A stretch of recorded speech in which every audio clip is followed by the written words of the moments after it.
crib. There's a little accident out there this morning.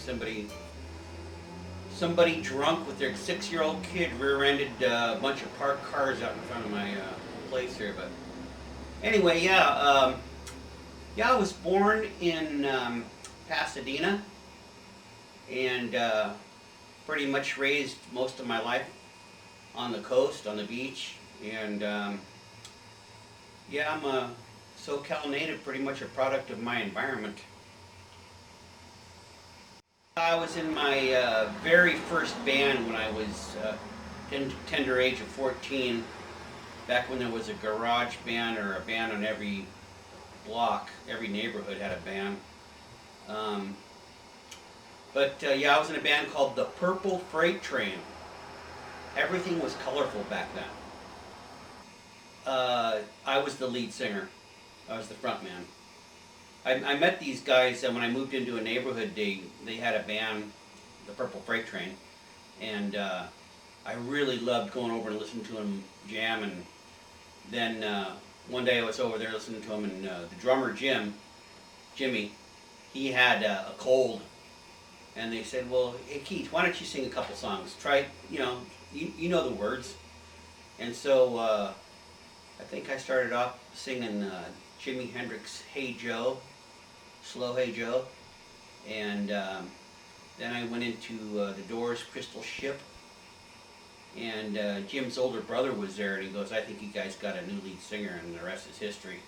Well, I've been playing music my whole life, but I guess the projects that stand out the most in my life is probably when I was playing in a band called the Buster Hyman Band. We played a lot of Southern rock, Marshall Tucker 38 Special, some Skinner, Thin Lizzy Cowboy Song, that kind of stuff.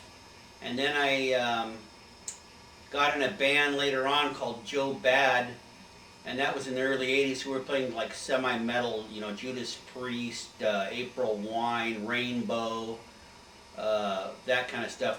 Back in the era of big hair, we didn't have big hair though, we just had long hair. We were more, like I say, semi-metal. But the by far biggest project that I ever was in was 10 years with the three guys, Alex Hansen, Kevin Jones, and myself, in a band called Spuddy Swain. It means fat suitor, fat boyfriend in English slang, Cockney slang. Well, what happened with Spuddy Swain? We practiced. We were practaholics, man. We practiced all the time. I had a basement. I was living on the beach and had a basement. Can you believe that? In a beach house. And we practiced there, and we played all over. We played like at least once or twice a week. Clubs in Santa Barbara, clubs in Ventura, clubs in LA. Played the Ventura Theater. Then we recorded a 2-song EP on transparent vinyl. Really cool transparent red vinyl. And we also recorded a full-length CD, and we marketed ourselves to college radio. I had a CMJ publication and a college music journal, and it had a bunch of all the addresses of all the schools with radio stations throughout the United States. Man, that was a really good thing to find. And we packaged up our kits and mailed them out to all these schools throughout the United States. Yeah, we definitely got playing time. People, a lot of schools were playing this in rotation and stuff on their college radio, but it never. Nobody big signed us. Nothing really happened. It was kind of a waste of money, actually. That's kind of why I never ended up buying a house. But when it's your dreams, you'll spend all you can to try to make your dreams come true. And there's a lot of people that take advantage of that out there, folks. A lot.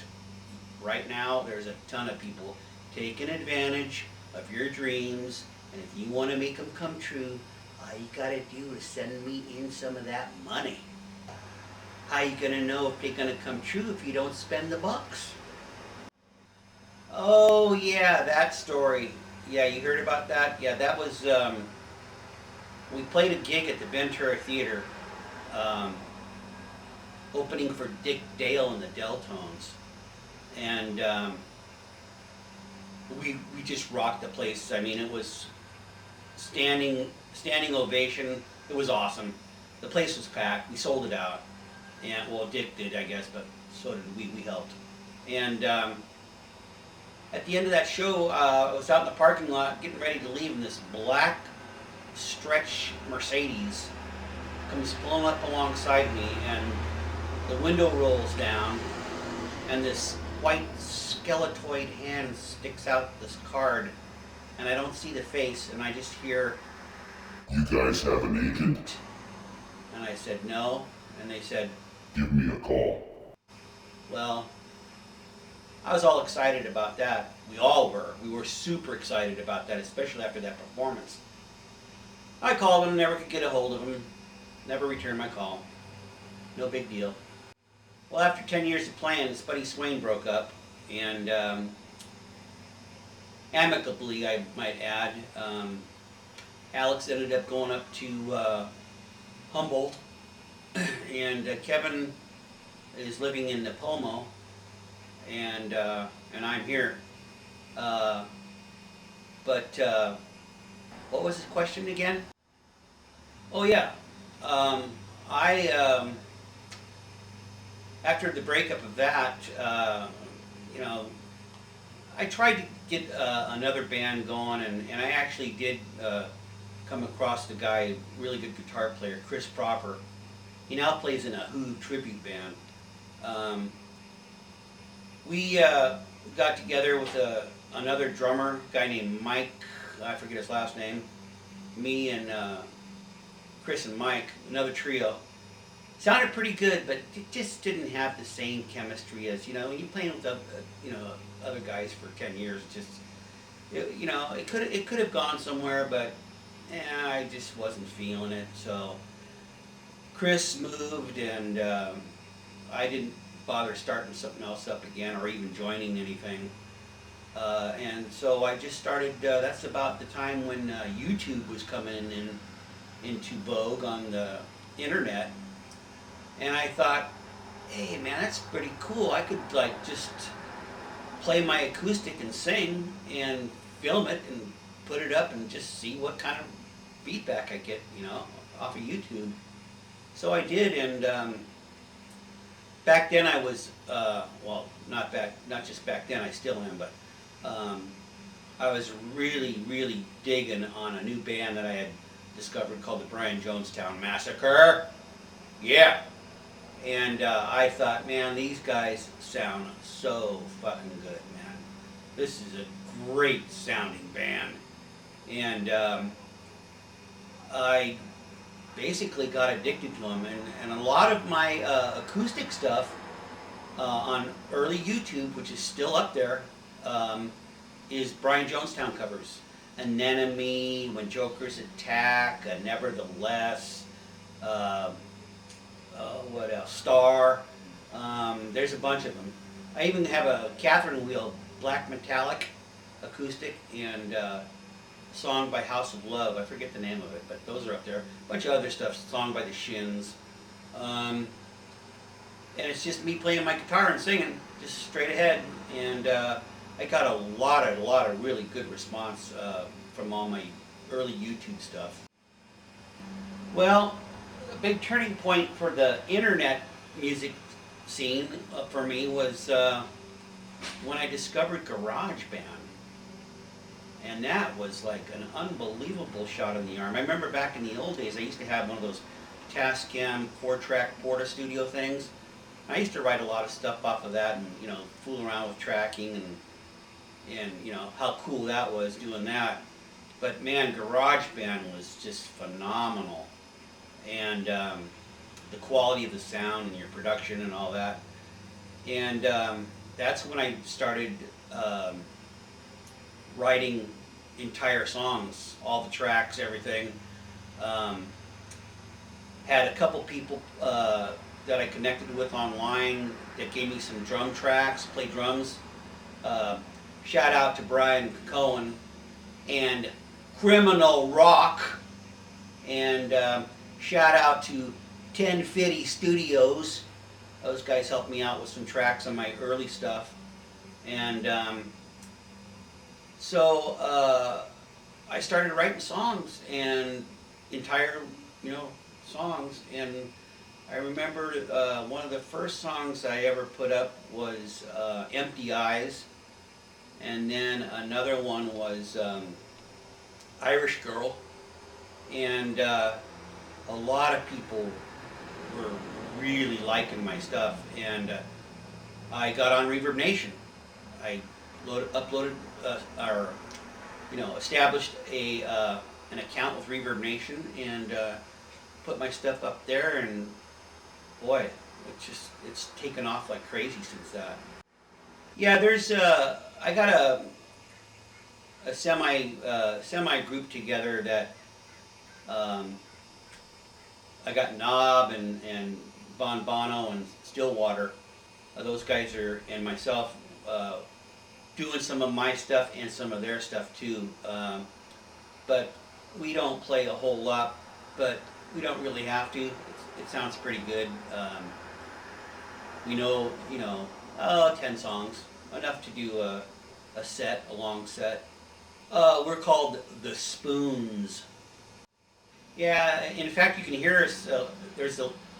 I just posted recently on Reverb Nation a song called Goodbye Violet that I wrote, and that's the Spoons performing it. How does it feel to be number one on Reverb Nation? How does it feel? Well, it feels wonderful. It feels awesome. It blows my mind that I can represent Los Angeles in the alternative rock music genre, and be number one. It's unbelievable. I mean, that's massive.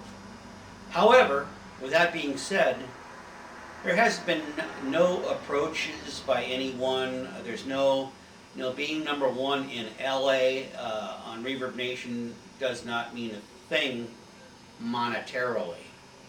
It doesn't mean anything monetarily. It doesn't mean anything connection-wise. Nothing has happened. I'm just number one. That's it.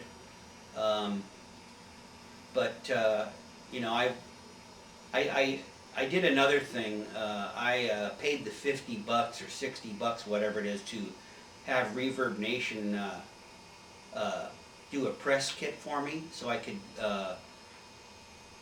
send my stuff out to opportunities that they put up on there.